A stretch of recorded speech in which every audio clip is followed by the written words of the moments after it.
Cerita berawal dari dua nelayan bernama Lawrence dan Stanley yang berencana memburu Putri Duyung untuk dijual dengan harga jutaan dolar. Tapi masalahnya, makhluk mitos seperti ini punya 1001 akal untuk melarikan diri dari manusia. Untuk itu, Lawrence berencana memotong ekor Putri Duyung. Scene berpindah ke seorang dokter psikiater bernama Bayer yang lagi menikmati liburannya. Saat lagi nelpon, dia melihat Lawrence dan Stanley berhasil menangkap Putri Duyung. Kita sebut saja Putri Duyung ini namanya Alice.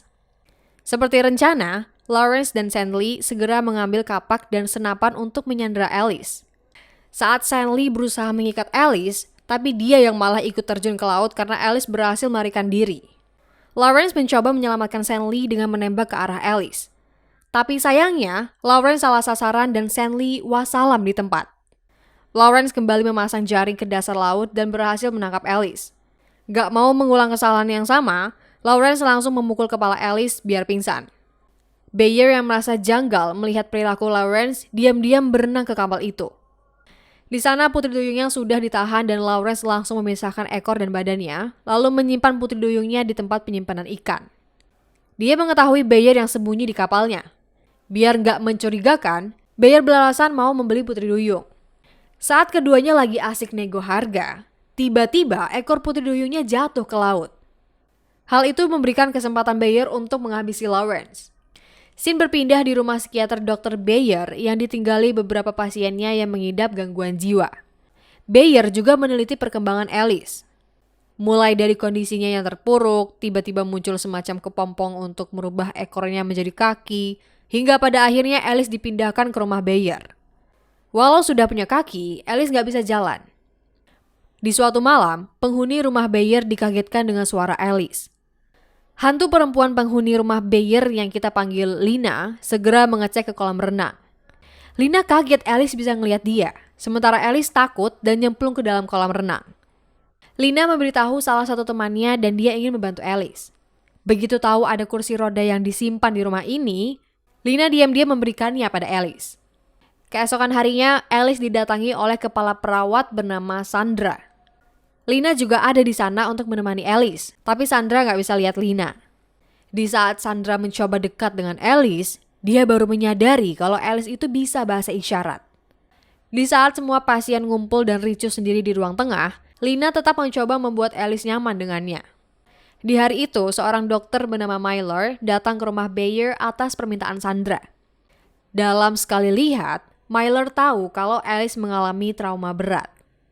Pada malam harinya, semua pasien termasuk Alice berkumpul bersama dengan Myler dan Sandra. Di saat listrik padam, tiba-tiba Alice mau berkomunikasi dengan bahasa isyarat. Myler mencoba memahami maksud Alice walau gerakannya agak abstrak. Di sini, Alice menceritakan kalau dia adalah seorang putri duyung. Kaumnya pertama kali dibawa ke daratan oleh bajak laut dan dari situlah Alice bisa bahasa isyarat. Kaumnya bisa beradaptasi dengan daratan dengan menggantikan ekor mereka dengan kaki manusia. Tapi mereka bisa wassalam kalau nggak dikembalikan di laut. Bersama dengan lampu yang kembali hidup, para pasien kembali ke kamarnya. Cuma sayangnya nggak ada satupun yang percaya dengan cerita Alice. Di saat Alice lagi bermain sama Lina, tiba-tiba satpam rumah Bayer menangkap dan menyeret Alice. Bayer menyuruh mereka untuk membawa Alice ke ruang bawah tanah, namun mereka menolak pergi dan membiarkan Bayer mengurus Alice sendirian. Alice ditempatkan di ruang isolasi bawah tanah bersama Lina yang masih mengikuti teman barunya. Salah satu pasien bernama Linda berniat menolong Alice. Lina sudah teriak-teriak dari dalam ruang isolasi, tapi Linda gak bisa dengar dan malah pergi ke arah yang salah. Nah, ngerinya, di sana ada seseorang berkepala botak yang juga ditahan di ruang isolasi itu, membuat Linda terpaksa menyelamatkan diri masuk ke bunker kecil. Sayangnya, itu jebakan yang dibuat Bayer dan Linda wassalam dikeroyok anjing ganas di dalam sana. Entah gimana caranya, Alice bisa lolos dari ruang bawah tanah dan ikutan nonton acara TV bersama yang lain.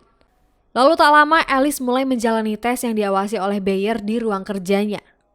Alice mencoba berjalan, tapi pakaiannya malah lepas yang membuat Sandra segera menutupi pandangan Myler dan Bayer. Dengan jalan yang masih belum lancar, Sandra memakaikan pakaian untuk Alice. Tapi baru aja ditinggal bentar, Alice hilang entah kemana.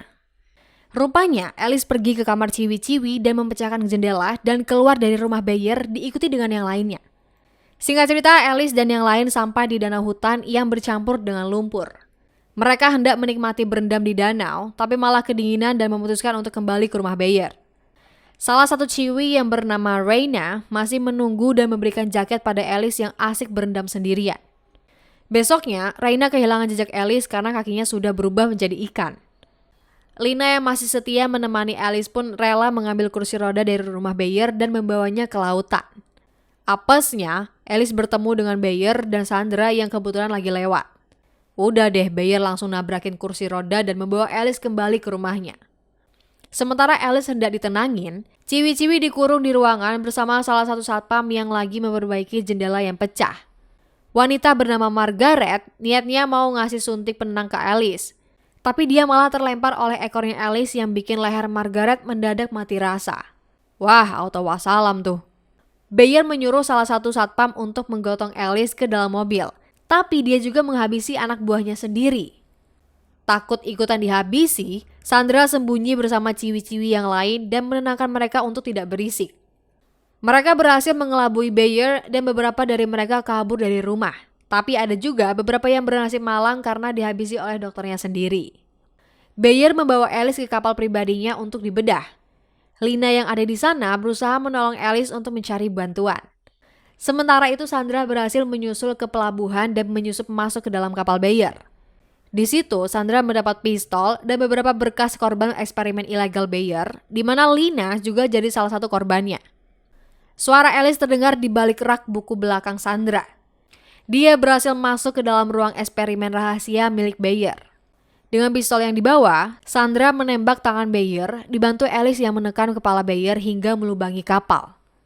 Ciwi-ciwi yang di taksi ikutan turun dan masuk ke kapal, lalu membantu Sandra untuk melepas Alice ke lautan.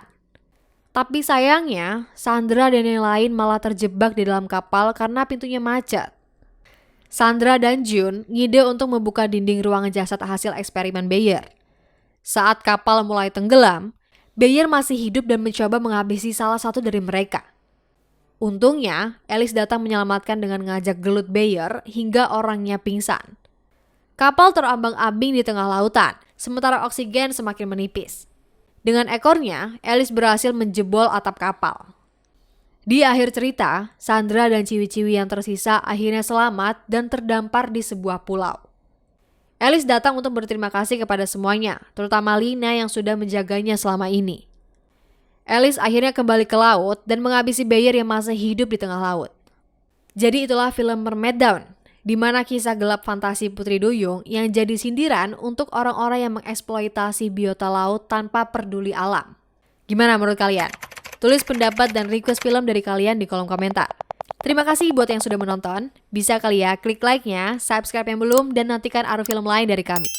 Pesan dari film ini adalah, jagalah lautan agar generasi di masa mendatang masih bisa menikmati keindahannya. Jangan kayak Bayer yang cuma mikirin bedah orang dengan alasan pengetahuan. Kesepian tanpa kekasih, sekian terima kasih. Sampai ketemu di pembahasan berikutnya. Bye-bye.